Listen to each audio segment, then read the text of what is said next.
Bilang isang babaeng nasa media, tayo ang nagiging boses ng bawat isa, lalong-lalo na sa mga kababaihang katulad ko, na hindi tayo basta babae lang. Babae tayo may sariling lakas at may sariling ambag sa kwento ng bawat isa.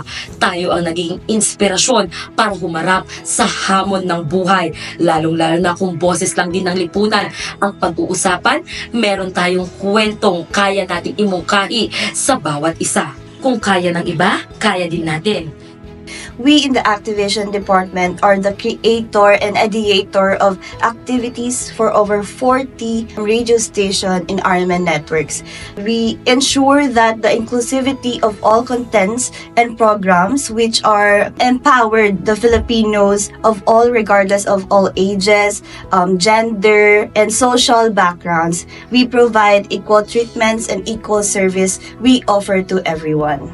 Sa pagpahayag sang matuod ng mga sugilanon sa mga kontribusyon sa mga kababainhan sa sosyedad, hindi lamang sa tradisyonal nga aspeto kundi pati man sa nagkalain-lain nga patag, kaangay sa sports, siyensya, serbisyo publiko, subong man sa pagwaragwag.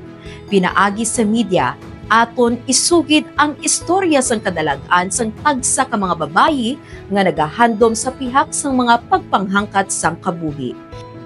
Kaming mga nasa media at ang media ang pinaka-powerful na daluyan ng impormasyon patungo sa mga kababaihan. Responsibilidad namin sa media ang maipaabot sa mga kababaihan ang kanilang mga benepisyo at kanilang mga karapatan. Kasama kami ng mga kababaihan sa buong mundo na kinikilala ang kanilang kalayaan at ang kanilang karapatan, hindi lamang sa buwang ito, kundi sa bawat araw. Kasama niyo po kaming mga babae sa media. Ako si Idol Mimosa ng IFM Baguio, babae sa media. Happy Women's Month! I'm Camille from RMN CMDG Activation, babae sa media. Happy Women's Month! Ako si Radyoman Nikki Magbanwa, babae sa media. Happy Women's Month! Ako po si Radyoman Rudas Escaros ng DZXL News, babae sa media.